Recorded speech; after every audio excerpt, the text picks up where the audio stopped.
Hello and welcome to the Underhive. We are back, and today we're taking a look at the strat that will win you the game.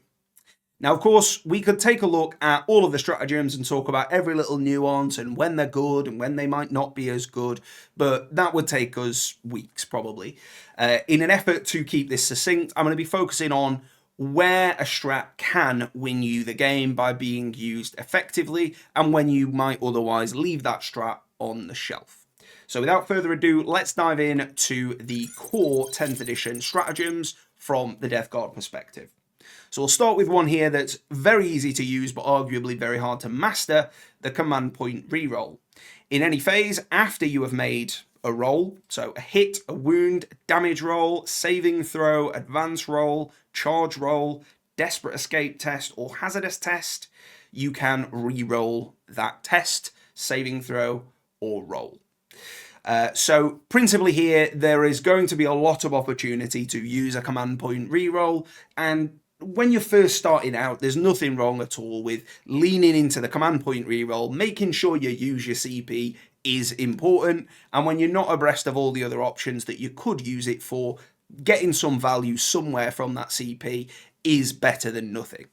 But once you've got a few games under your belt, you understand the mechanics of your army better and you understand the other options available to you, the command point reroll is one of those strats that can often look very appealing but can be misleading. Particularly in the case of a saving throw, let's say it's an invul, not a Death Shroud, or a Blight Lord, 4 up. It's a 50-50 chance. Presumably this is a shot that's going to kill that model and you'd rather have that model alive to bring some value to the game throughout the following turns. And yes, it can be very tempting to just re-roll that save. But it's important to ask yourself whether that model will actually deliver that value or whether you are speculating in an effort to accumulate. The one scenario where the command reroll is essential to the Death Guard is the charge roll. There are not so many great ways to deliver units from the Death Guard into a meaningful charge range, and there are, of course, many effects out there that will reduce your ability to charge by 2, looking at photon grenades from Tau, for example, but there are other models out there that hit you with a shot and you will suffer that penalty throughout the subsequent turn. So, of course, taking that into account, if you're looking at an 11, probably don't reroll that one, but otherwise, coming in from Deep Strike with Terminators and facing that 9-inch charge is a reality for Death Guard. Movement is a premium, and Death Guard don't have a lot of movement tricks, really, if any. So getting in on that charge is going to be crucial. If you're Deep Striking in with 3 squads, having the command reroll in the back pocket gives you that 4th attempt to roll the charge, and a 9 is a 1 in 4 statistically, though you will still have those games where you fail all of them. But on the games that you do get in on that 9-inch charge, it absolutely turns the game on its head from that point onwards. So utilising that CP you have there for a charge reroll rather than rerolling a save is often going to be far more value and be the strat that wins you the game. Moving on next to counter-offensive, the old interrupt. So in the fight phase, after your opponent has fought, 1 unit from your army that's within engagement range of 1 or more enemy units that has not already fought this phase, your unit fights next. So of course this doesn't always come up.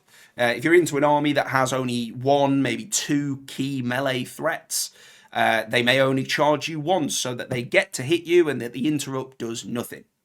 The value in the interrupt in my mind is the fact that it exists. Having 2 CP available for you, particularly into melee armies where there will be multiple charges, or even into, let's say, a gutsy Tau player that wants to throw those larger battle suits forward in an effort to lock you up, stop you moving, and of course not stop them shooting, given their vehicles. Ultimately, that can be the difference maker as to whether a player on the opponent's side will choose to charge in a particular way.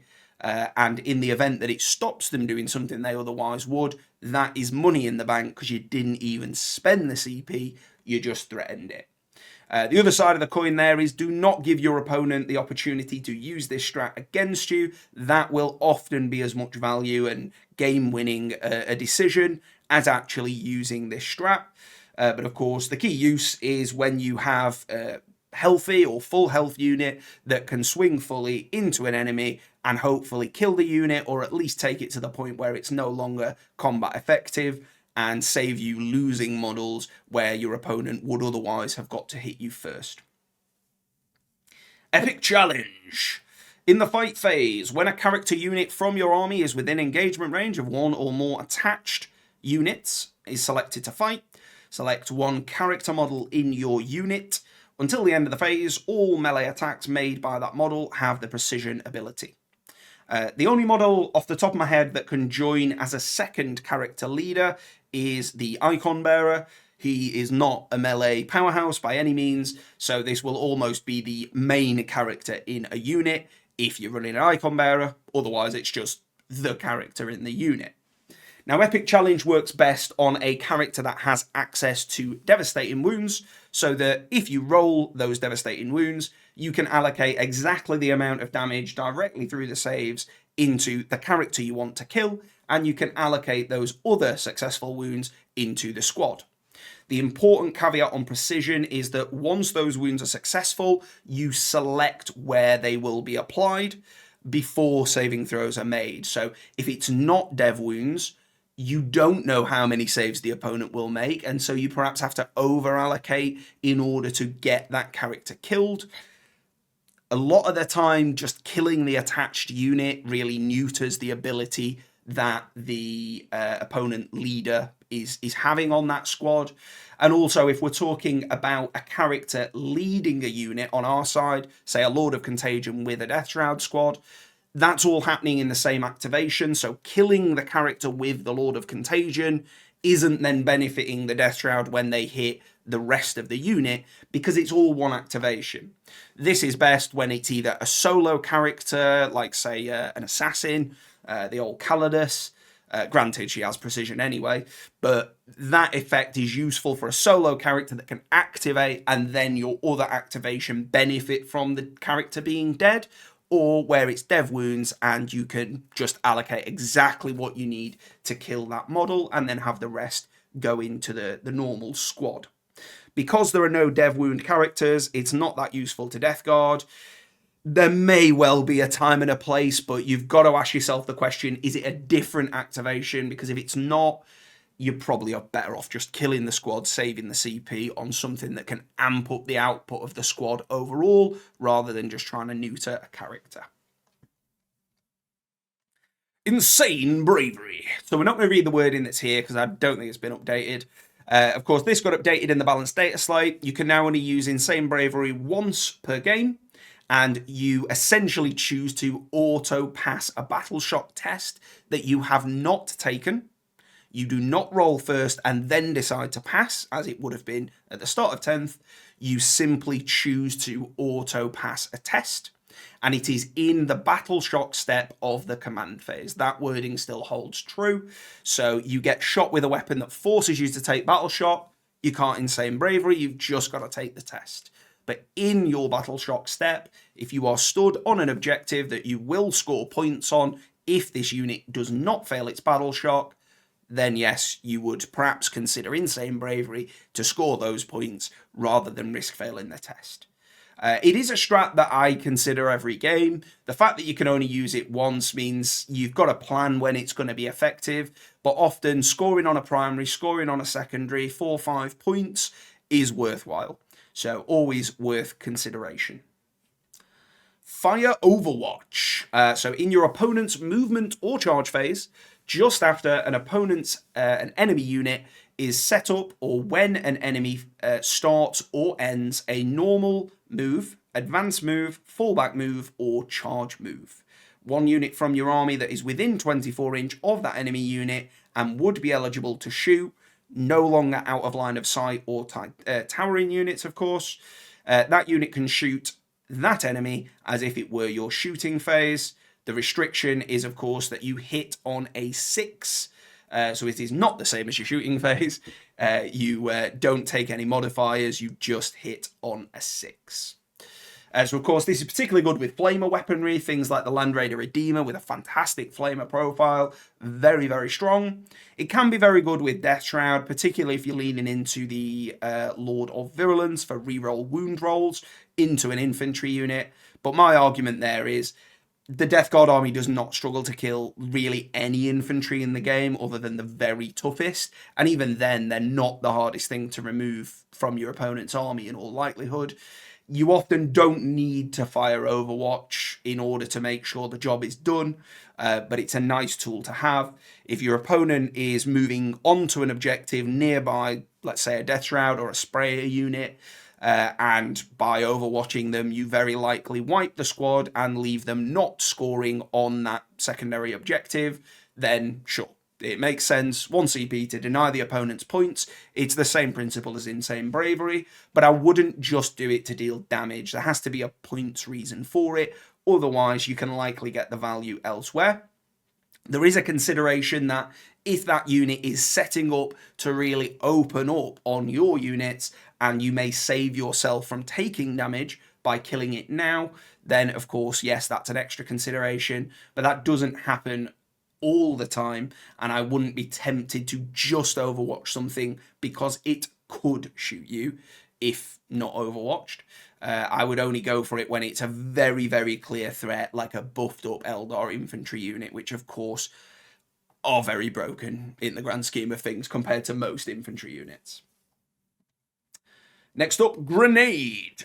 Your shooting phase. 1 grenades keyword unit from your army that is not within engagement range of any enemy unit and has not yet been selected to shoot this phase. Select 1 enemy unit that is not within engagement range of any of your units from your army and is within 8 inch and visible to the grenades unit. Roll 6d6 for each 4-up. That enemy unit suffers 1 mortal wound. So principally, this is a same stance as with shooting. If you want to charge that unit, and it is a multi-model unit, your opponent can pull models as they die. If you kill models before you make that charge, you're probably making that charge longer. The key use case for grenades in the Death Guard Codex is those T12 vehicles and monsters, because there's not an awful lot of profiles in the Death Guard Codex that work well into T10, T11, T12 vehicles and monsters. So it does work well there because either you kill that model as a result, if that's your intention, that's mission achieved. But otherwise, you're likely just chipping off a few mortal wounds, ready to then charge in and hopefully finish them in combat. But otherwise, again, same principle as with Overwatch. You're not going to struggle killing infantry if you can get in melee. If you don't think you're going to make that charge anyway, sure, you could fire the grenade off and then look to shoot them. But again, be aware, depending on the result of the mortals coming out, could you end up with the opponent pulling out of the range of shooting. Of course, sprayers on the likes of Death Shroud and some of the demon engines are only 12 inch, so it is possible that you could do yourself out of a shooting phase if that was then your plan. Now, as far as the grenade keyword, there is one nice interaction there to mention. I hear you say the Death Shroud don't have the grenades keyword. How would that come up? Well, the Lord of Contagion does have the grenades keyword. If he was to join a unit of Death Shroud, they are a unit with the grenades keyword, though the model with the grenade keyword is the Lord of Contagion. You select one enemy unit, and it needs to be in range and visible to your grenades unit. So if I'm wrong here, please feel free to correct me, but as I read that, that suggests you can use one of your Death Shroud models to be in range and visible because they are a grenades unit, as long as they're led by the Lord of Contagion, who has the grenades keyword. So it kind of passes it down the line and then they eat it into the face of the tank. Go to ground. Your opponent's shooting phase, just after an enemy unit has selected its targets. One infantry unit from your army that was selected as the target of at least one of those attacks. Till the end of the phase, all models have a 6-up invuln and the benefits of cover. You use this strat when an infantry unit will benefit from cover as a result of the strat. Makes sense. It does help with Poxwalkers, giving them the 6-up invuln. The cover does nothing for them because it only takes them to a 6-up anyway. 6-up invuln into a 5-up feel no pain. you might survive a bit of extra chip damage. And if the opponent doesn't have a lot to allocate, this can be the difference between a unit of 10 Poxwalkers surviving with 3-4 models, where it might otherwise have just been enough to kill you. So it depends into the profile that you're being attacked with there, but it can be a good play to help you stay on an objective that's otherwise uncontested and therefore get it infected, ready for your next turn, opens up some other options to move off and obviously still score points by the objective, still counting as under your control. So that's really the use case for me, is just Poxwalkers when it really makes sense to give them a 6-up invul. But otherwise, Benefit of Cover is quite easy to get. Next up, Tank Shock. In your charge phase, one vehicle from your army. Until the end of the phase, after your unit ends a charge move, select one enemy unit within engagement range, then select one melee weapon it's equipped with, roll a number of d6 equal to the strength of the weapon selected, and if the strength of that weapon is more than the toughness of the enemy unit, you roll an additional 2. On a 5-up of any of those dice, it is 1 mortal wound to the opponent, with a maximum of 6 being achievable through this strat. So again, quite an obvious use case. You got a tank, a vehicle with a high weapon skill, high strength weapon, I should say. Then of course that makes sense to get some extra mortal wounds. Again, probably not needed into infantry for the most part, but typically the tanks we'd be talking about in Death Guard don't have that high strength profile. You look at a Plague Burst Crawler, the melee on it is only strength 6, so you're probably not getting the extra dice other than into infantry. Probably not expecting to do much damage into the infantry with just 3 attacks on 4s.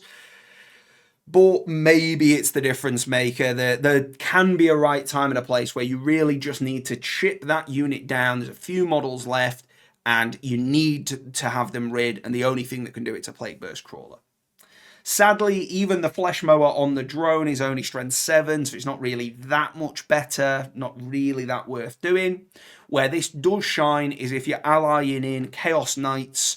Any melee Chaos Knight will have a decent enough tank shock strat, but particularly anything that's rocking the claws, looking at a carnivore or perhaps a stalker with a claw, they're rolling 14 dice. They're up there for getting the maximum 6 mortal wounds out of it. Just the same as Grenade, I would say this is best placed into a single model entity, which is high toughness and otherwise a bit of a challenge to deal with, but really only if you're running a carnivore or something like that and you can actually expect to get a good number of mortal wounds out of it. If you're rolling it on a drone or a Plague Burst, you're not that likely to get a good result out of it, and arguably some of the time it isn't going to be worth some 1 CP. Smokescreen. In your opponent's shooting phase, just after an enemy unit has selected its target, one smoke keyword unit from your army that was selected as the target of at least one of those attacks. Till the end of the phase, all the models in that unit have the benefit of cover and the stealth ability. So of course, Death Guard have a strat for just stealth. This is a slight improvement, but it requires the smoke keyword. Notably, the 2 most prevalent demon engines, drones and Plague Burst Crawlers, do not have smoke. Weirdly, the Ferric Blight now has smoke, which it didn't in 9th edition. I checked the codex just to be sure. Yeah, you can run a larger squad of Ferric Blight Haulers, maybe stick one out in the open to bait it, and end up with the benefit of cover and stealth to boot for 1 CP, rather than just stealth from the Death Guard strat. But on the whole, Ferric Blight Haulers definitely got worse in this edition, mainly because Melter just got worse, and they primarily relied on that Melter for their output. The other vehicles are your typical CSM motor pool, Land Raiders, Rhinos, Predators. Realistically, you will see Rhinos in lists, so you may well see a Smokescreen on a Rhino, but outside of that, it just feels like a bit of an oversight to me that I feel like the argument for Ferric Blight Haulers having smoke would be the sort of vents on the side of their head, if you like, on the front faceplate. But Ferric Blight Haulers have those stacks just the same as drones have those stacks. If drones had the smoke keyword, you would probably use this more frequently, but Ferric Blight Haulers just aren't really in a lot of lists. If you're running them, bear in mind you can get the benefit of cover as well as stealth. Important to note that this doesn't stack with Cloud of Flies, the Death Guard strat, because it doesn't give -1 to hit, it gives stealth, and if you've got stealth, you've got stealth, you can't have it twice. Rapid Ingress. Now this is the premier strat because it is a movement shenanigan, and movement is king, especially in the slowest army in the game. At the end of your opponent's movement phase, so they've already played everything they're going to do in the movement phase, one unit from your army that is in reserves, your unit can arrive on the battlefield as if it were the reinforcement step of your movement phase. And it's the reinforcement step of your movement phase of this battle round. Importantly, you cannot use this stratagem to enable a unit to arrive on the battlefield during a battle round it would not normally be able to do so in. Now, I'm not sure if that interacts weirdly with the new Tyrannid stuff, but we'll leave that. Ultimately, you can deep strike your Terminators in your opponent's turn 2. If they went first, that's very effective because it allows the Terminators to then move closer to an enemy and then make a shorter than 9-inch charge in all likelihood. One major exception, of course, is Eldar, because they get to just phantasm away if it's an infantry unit. So do be aware it's not always super effective. Marines, of course, do have a strat to move after you get near them. So again, bear in mind you're going to be moving closer in your movement phase. You might actually end up further away as a result, but you should still be just over 9 away, same as a deep strike if nothing else. But still with that added upside that you might be able to get closer. If you're going first, I would always recommend deep strike everything in turn 2. Just get it on the board, get it going towards the opponent, try and make those charges. I have a couple of times tried to be cheeky, deep strike everything bar 1 unit, keep that for a rapid in the opponent's turn.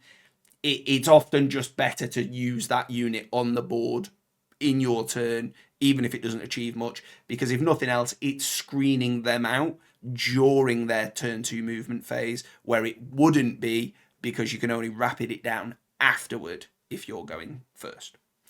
So great use case if you're going second, not so much if you're going first. And then lastly for the core strats, Heroic Intervention. In your opponent's charge phase, just after an enemy unit ends a charge move, one unit from your army that is within 6 of that enemy unit and would otherwise be eligible to declare a charge against that enemy unit if it were your charge phase. Your unit now declares a charge that targets only that enemy unit, and you resolve that charge as if it were your charge phase. You can only select a vehicle if it is a walker. You can't use vehicles with wheels. Makes sense, because they're charging in, not ramming the foot down on the accelerator. So Heroic Intervention is one of those, it's nice to have, as a threat, but realistically, it's got to be a real sweet spot to warrant doing it. You don't get the benefit of having charged, so you don't get fight first. So if you're charging into a unit which has itself just finished a charge, which you are, they have fight first no matter what. You are going to give your opponent a chance to hit the unit that Heroic intervenes. And that just doesn't feel good for 2 CP. For 1 CP, it's good. Fight first, super strong now, because it always means the opponent, not the person whose turn it is, gets to go first. So they couldn't give fight first as well on this strat. I fully understand why, but it just doesn't feel worth 2 CP most of the time. I've looked at using it and always thought the better of it because it just didn't really feel like it was doing enough.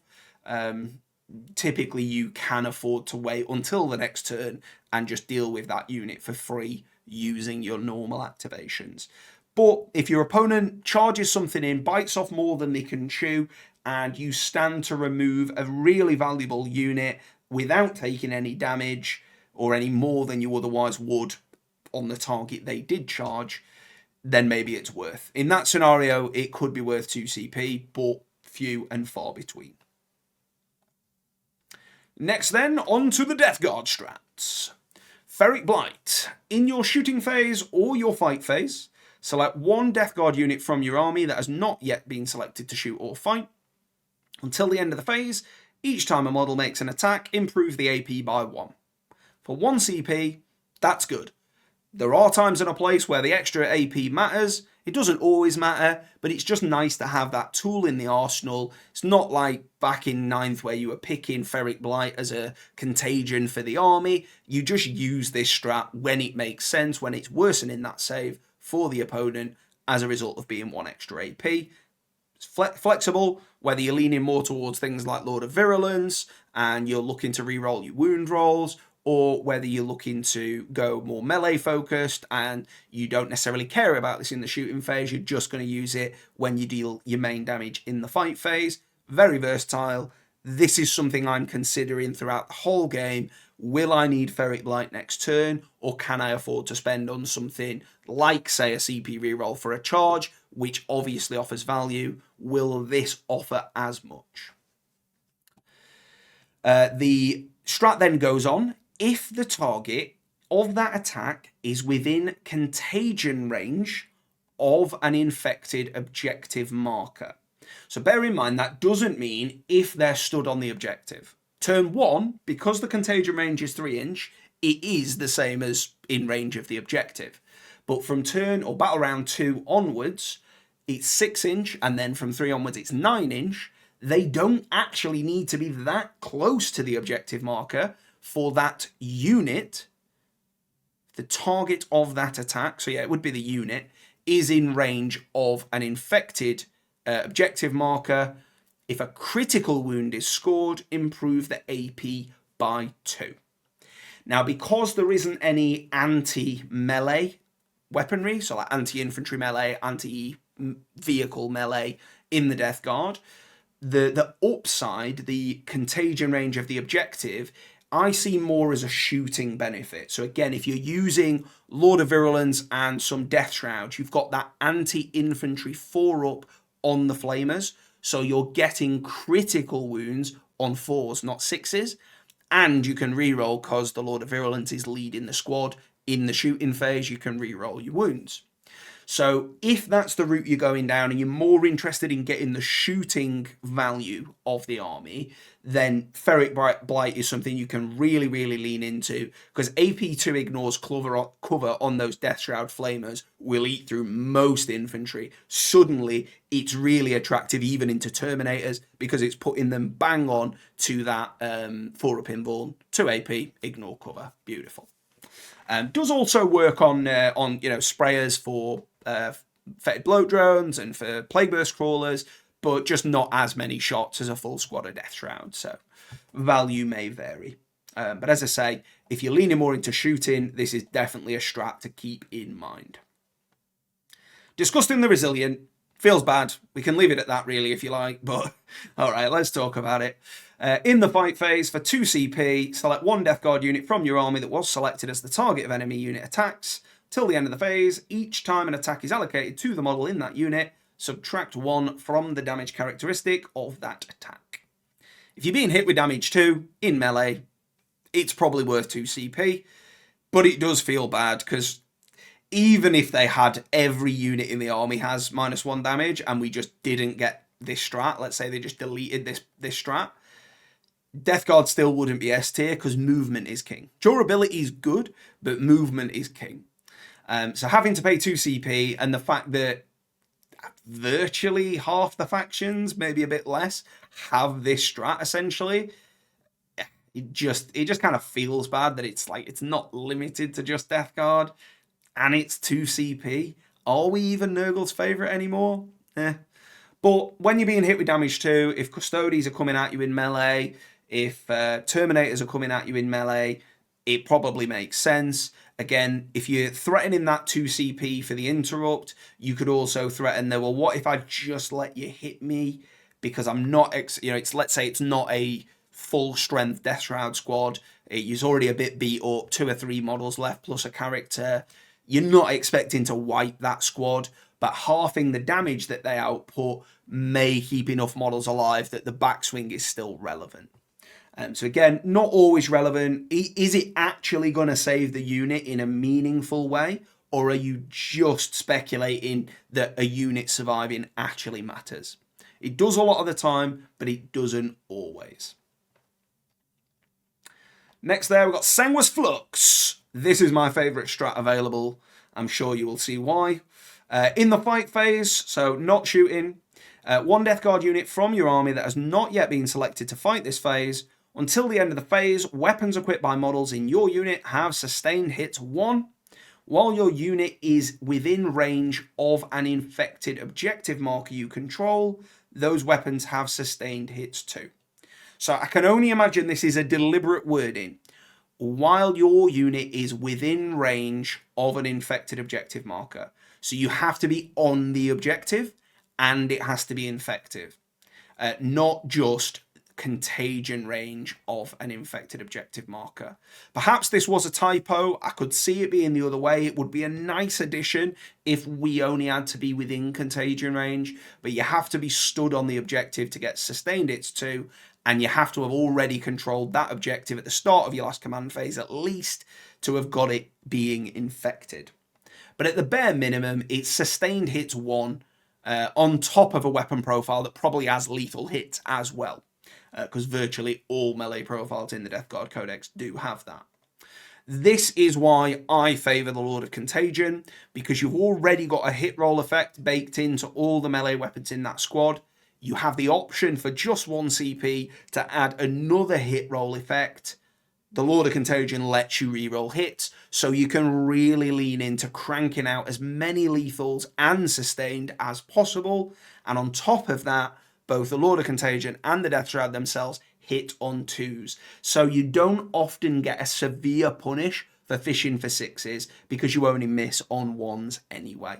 It can happen, but you're less likely to feel punished by fishing for it. This is the strat that I'm already budgeting for before I've got that CP at the tip of the turn.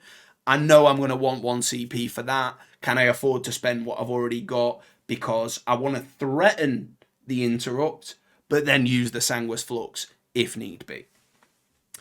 So again, Sanguous Flux definitely tips the balance in melee engagements, not just for Death Shroud, but it does tip Death Shroud into a position where they can remove that Lich Guard blob from Necrons, they can remove big monsters and vehicles, they can chew through Redemptors. You do need a little bit more luck on the Redemptor because of -1 damage, but even so, it allows that to happen, particularly in conjunction with the Lord of Contagion.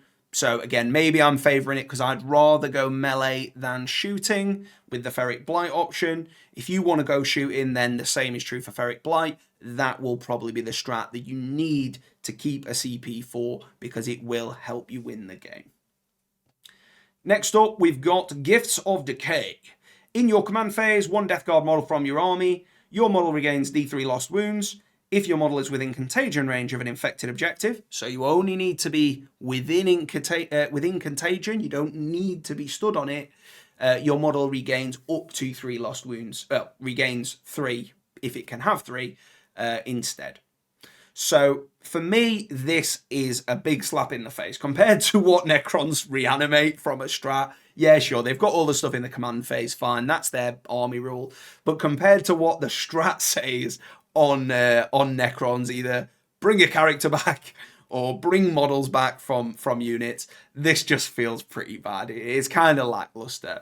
There will be a time and a place in turn 5 where bringing that model up past half will result in no battle shock needed to be taken. You might have already used your insane bravery. You can use this to game your way out of taking a battle shock test because this is in your command phase, not after the battle shock step is taken. So the main reason for me is when that character is left on their own, will this stop them taking battle shock? Yes, it will. Okay, maybe it's worth. But in terms of the amount of health you regenerate, sure, Death Guard characters are tough. 3 wounds isn't nothing on a Terminator character, but it just doesn't feel like it does enough. Often advancing onto an objective in that last turn of the game is going to be worth as much, if not more. If this was 3 wounds guaranteed and D3 plus 3 if you are on an infected objective, I think that would be quite nice, quite usable consideration, but I'm not saving CP for this. If I've got it left over at the end, firstly, I've not spent when I should have, but this is kind of a nice to have as a backup, but certainly not great. And then the last few here, so we've got Boilblight. Now, I came down on the wrong side of this the first time I read it, so let me break this down. In your shooting phase, you select one Death Guard unit from your army and one enemy unit that is within contagion range of that unit. Until the end of the phase, each time a weapon equipped by a Death Guard model in your army, so doesn't apply to anything allied, but otherwise it's your whole army, anything that targets that enemy unit has heavy and ignores cover keywords. This is a tool to circumvent the need for Plague Bursts to be supported by Morty and or Lord of Virulence. Lord of Virulence gives +1 to hit and ignores cover. So if you do have a Lord of Virulence, and let's say it's his unit that's, you know, in contagion range with this enemy unit, he's already given +1 to hit to the Plague Burst and ignores cover. So it doesn't get anything out of the strat. But if that Plague Burst is planning to stay still and fire the mortar at that unit, which it probably could because there's good range, it could get the benefit of heavy. Now, the way that that would work, it's firing out of line of sight, so it is currently -1 to hit. It's getting the heavy keyword, so it's getting +1 back to normal roll. So back to whatever you roll is what you get. You're on a 3-up ballistic skill, so a 3 is needed for the hit. And then the wording on the Lord of Virulence is just +1 to hit, not heavy. So it can stack because you've got a -1 because you're firing indirect. It wouldn't give you a +2 other than for the fact you've got a +1, -1, +1. That's the important interaction there. But otherwise, if let's just say we're not dealing with the Lord of Virulence, let's say we've got Mortarion. Mortarion allows us to ignore the modifiers that apply to rolls and stats. So you can ignore the -1, that's because you're firing out a line of sight, and then you would get heavy if you stay still, so you'd be hitting on 2s then, rather than on 3s with just the strat if you stay still with a Plague Burst.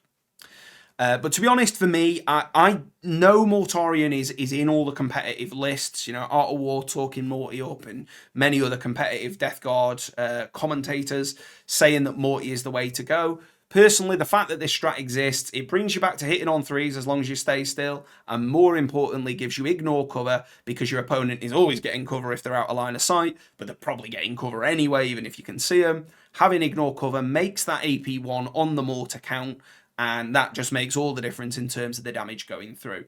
For me, I'm not running Lord of Virulences, I'm not running Mortarion, but I am running Plague Burst Crawlers. You don't tend to see value from this strat until turn 3, because your contagion range is 6-inch on turn 2, so any deep strikes, you're not in range. Even if you've got the Living Plague, or you've got a buff from Morty, going from 6 to 9-inch doesn't help, because you are just more than 9-inch away on a deep strike. So you would need to have Living Plague and the Morty buff on turn 2 in order to have a 12-inch contagion and get something in contagion on turn 2. It's doable.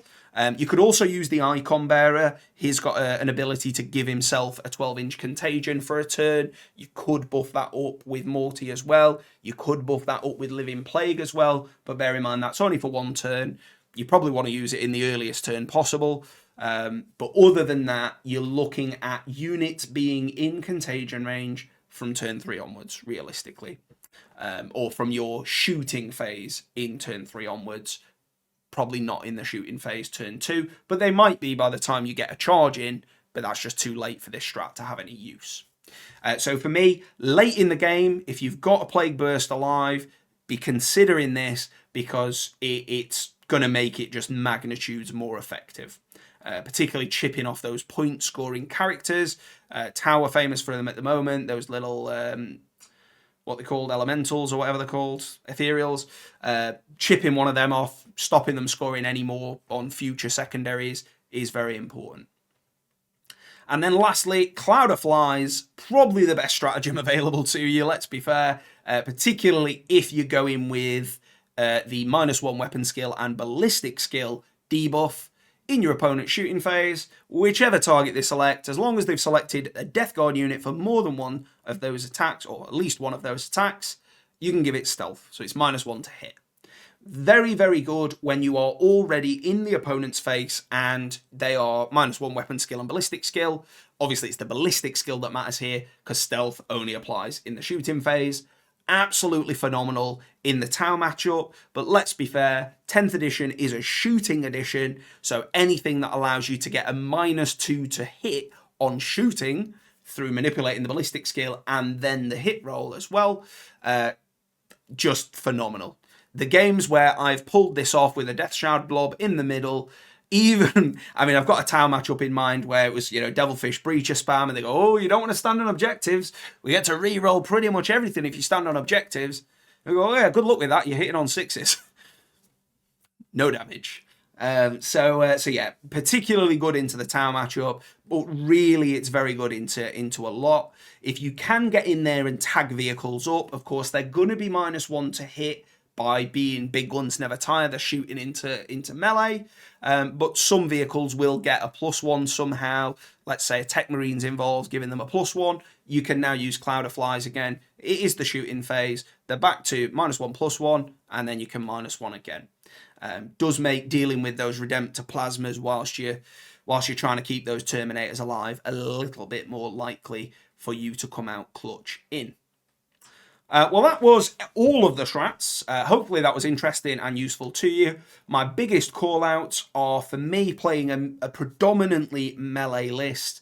I'm looking at Sanguous Flux, I'm looking at Cloud of Flies, I'm looking at Boilblight late in the game, I'm looking at Rapid Ingress if I'm going second, and I'm looking at Insane Bravery once a game, most likely, depending on how effectively my opponents killed units below their starting strength or below half strength, and Command Point reroll.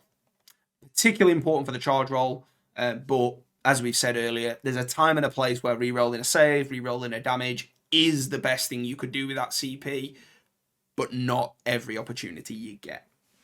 Well, that was it for me. Any other points you want to add in there, anything I've missed, anything you felt worked well, please feel free to be specific about a particular game if you'd like. It wasn't the point of the video, but I am happy to carry on the discussion if you'd like to. But otherwise, thank you so much for watching, and I will see you next time in the Underhive.